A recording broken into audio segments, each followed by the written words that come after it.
Whether it's a custom blend or dairy pellet, smart modelling tools or advice tailored for your farm, Seals Winslow is about nutrition that delivers measurable results. Maury, welcome to the show. Thanks so much. Really appreciate your time here. You're one of the you've been here at the conference, obviously concert there, but you're one of the exhibitors. Leaft Foods is an exhibitor here, and so I've spoken to you 2 or 3 years ago, I think, at an Atipu concert, conference in Christchurch. Yes, and we had a good catch up. But I think at that point you might have just been on the cusp of what you're doing now? That's right. So at that point, we'd raised a bit of capital so that we could get to a sort of early commercial level. We were excited about where we're going, had a lot to talk about, the potential. But no, we're at quite a different spot now. I've got all sorts of things to show you. Right. We're in market with our products. Well, I'm pretty excited about this because, and you're also very excited, you've just won a food prize. Now, let's go back a little bit and tell the audience exactly what your product is. It's called Rubisco. That's right. But it's a very interesting product, and it's something which I'm really keen on because I know our good friends, the arable farmers, are really struggling at the moment. Indeed. And a product like this is very, very innovative. So let's just a little bit of 101 of what this product is and why it's so exciting. Yeah, so Rubisco is best known for being an enzyme, and it's the enzyme which sits behind photosynthesis.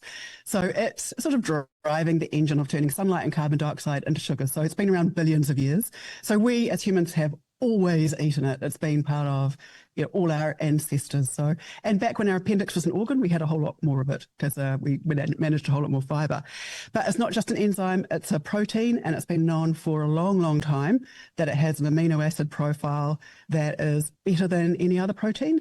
It's theoretically been known that it would be really functional, and it is the most abundant protein on Earth. So it sits in all green leafy crops, and for if you have a paddock of really great looking pasture or lucerne out there, it's probably got 6 to 8 tons of protein in that pasture, and a lot of that is Rubisco protein. Yeah, so we've always known that, like cows eat protein, right? That's or stock, not just cows, but cattle stock eat protein. So you're talking about lucerne then. So what are you doing, and how do you get this protein out, and then what do you do with it?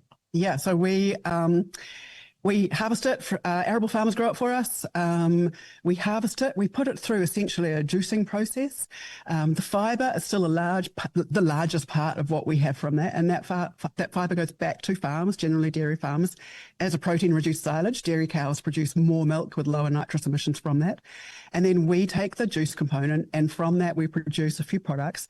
The gold star product of that is this isolated Rubisco protein. So we've got, we send that in 2 directions. One to a consumer product, which is our leaf blade. So we're selling that in New Zealand and the US. And the other is our Rubisco protein isolate.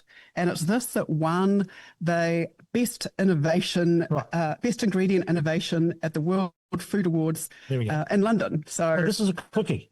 This is a cookie. It has no egg in it. So we've taken out all the egg and we've replaced it with half the amount of Rubisco protein isolate.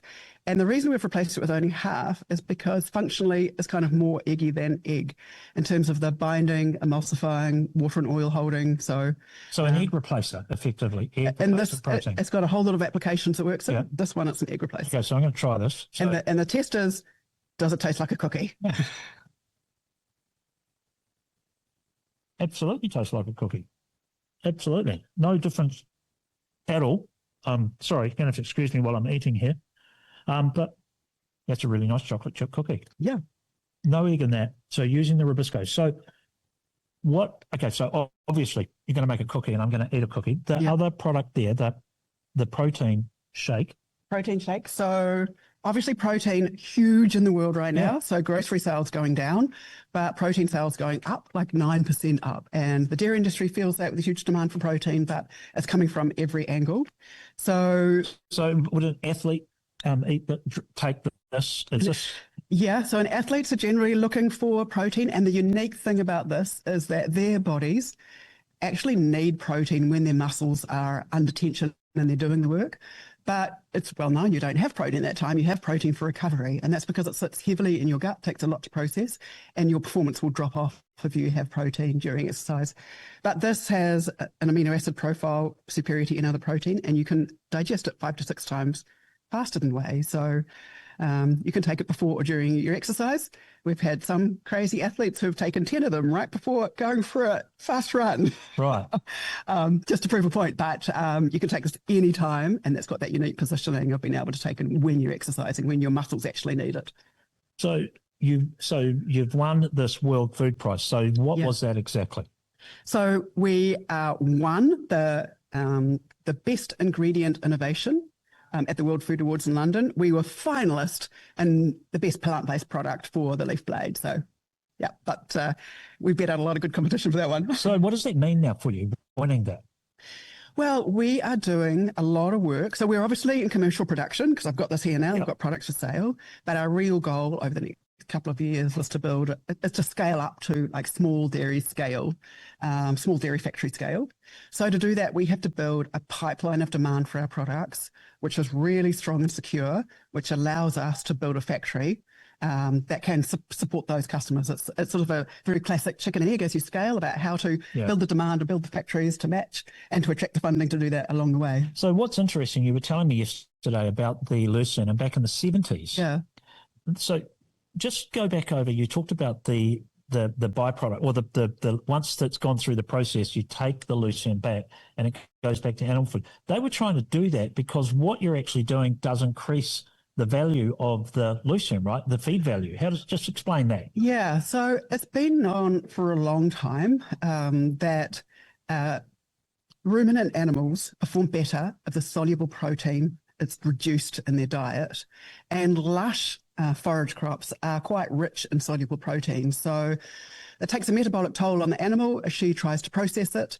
So she is able to eat less because it takes more rumination time. And the soluble proteins often end up in the urine stream, so that ends up in nitrate emissions. We skim it out into this amazing stuff. You're using the product. So you actually, so it's effectively what would have been a byproduct is actually what you're trying to get. Yeah. So when it was in the central North Island, there was a whole lot of effort to produce the animal feed by taking out those soluble proteins to produce that high quality animal feed to get better animal performance. But they were spending a whole lot of money on the processing without getting the return back from that animal feed. We've got an economic engine which makes sense for the whole plant, particularly including, these sort of these products.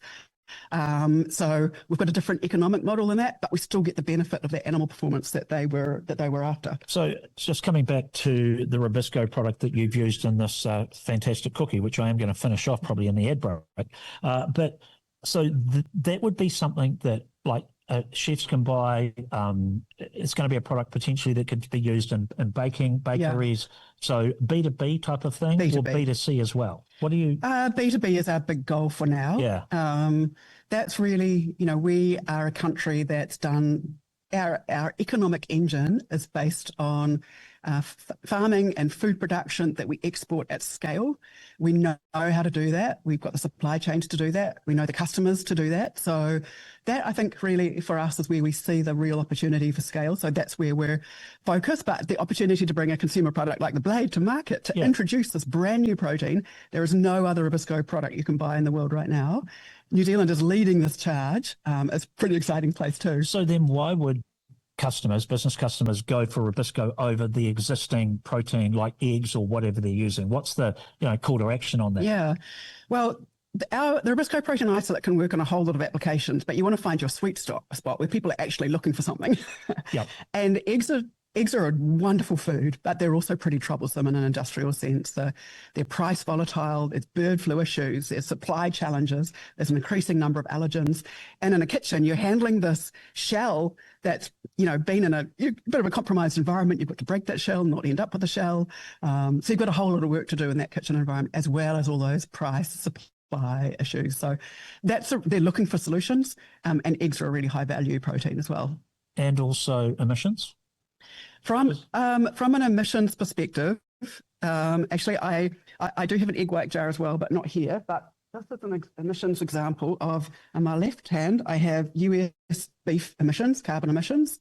Yep. And here, Yeah. And here I have our Rubisco protein isolate emissions. So we're 0.2% of the emissions, and eggs are much, much lower than beef, but they're still, that jar's still got quite a few stones in it.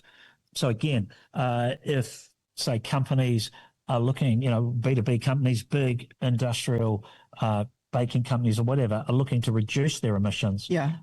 So we're talking obviously milk there, or if you're talking about protein from eggs, they've got the option of using this product. Yeah. And one part of the alfalfa plant, so we've talked about the parts going to Rubisco, we've talked about the plants going back to dairy farms, but there's also a whole lot of green proteins in there, the other proteins which aren't Rubisco.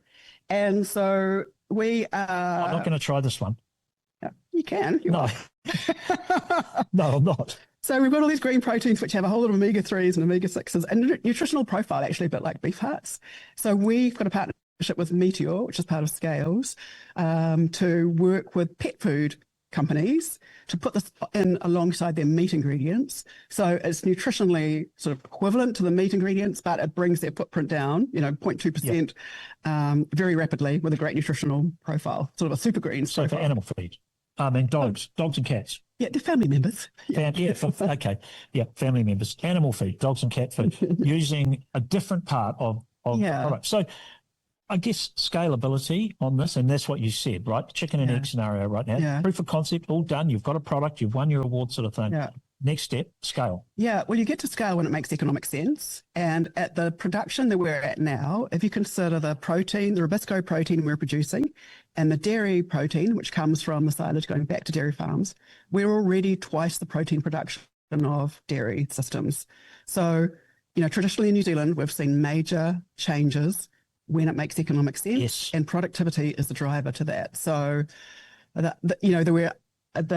in terms of demonstrating that, we can demonstrate that now at the scale we're at now in terms of an economically sensible, highly productive option. And then what about the return to the grower? So at the moment, obviously, proof of concept, all of those sort of things. But it's been well publicised how the struggles that are arable growing. Is this something that, is going to be another string to their bow? Yeah, indeed. I mean, arable farmers are fantastic at growing. They also know their gross margins super well because they've got a whole rotation of crops going on, and those crops go up and down, and obviously the last few years have been incredibly rough, and the Watties news is another big blow in that. So if there is a crop like ours which fits beautifully into that rotation in terms of being perennial, nitrogen fixing, they know it really well, good for the soil, and where you can offer regular payments, more like a dairy check. I'd like that. Would like that, and we're not going to beat the margins of a great small seed crop, for example, but we're up from the bottom. Then that provides a really attractive option. So do you actually buy the whole plant off them in green feed? How does it come to you? We're contracting them to grow for us. Yeah. So then you just take the whole plant and then you resell it back. So the leafy part back. We take care of the harvesting, the agronomy. So for farmers, it's a simple. Yeah, they're just growing it. Yeah, growing loose in, and they grow it well. They grow really well. Yeah, and we harvest it at its most lush moment. Yeah. Okay. Oh, right. So you're testing it to make sure it's at its peak. We want the maximum protein from that, so it's looking beautiful. Yeah. And then you're paying them for that product, and it obviously comes to you in a truck, and you store it and get you. What's the process? It's actually very similar to dairy. It's sort of coming into our hub. We're getting the juice, if you like, the milk. And then that silage is going straight back to farm, so we're not storing it. We're chilling it down, much like you would if you just milked your cow, and we're sending it in our tanker. We have a tanker to our factory. The solids in that juice are actually very similar to the milk solids which are coming in a tanker. We're a bit lower on fat, but in terms of protein and carbs, very, very similar. Okay. So it's green, obviously. But it's a very similar in terms of you think about the product streams, how to handle it, how the supply chains work. And we're using standard farming infrastructure at that end. And it comes back to a lot of things we've been talking about. If it's scalable, but if it fits into an existing system. Absolutely. That's critical. So, you don't want to have to change your system for something. Well, you can if the returns are there, but if it's just part of an existing system, we're going to grow this as a rotational crop on contract, boom, job done. Yeah. Yeah, that's it. That's the opportunity. Right. Fantastic, Maury. People want a bit more information, they go to your website? Yeah, leaftfoods.com. Leaftfoods.com. And can they buy this? They can buy that at leaftblade.com. And if they can't remember both, leaftfoods.com will take them there as well. I'll try that. I'll try that in the break. Yeah, great. Give it a crack. And I'm going to eat the rest of that cookie. And seriously, that's a really good cookie. Honestly, I couldn't tell. Right. Really appreciate your time. Thank you so much. Chat. Whatever your goals, we partner with you on farm, helping to guide you today to drive the performance you want tomorrow. For tailored advice, talk to your local Seals Winslow nutrition specialist.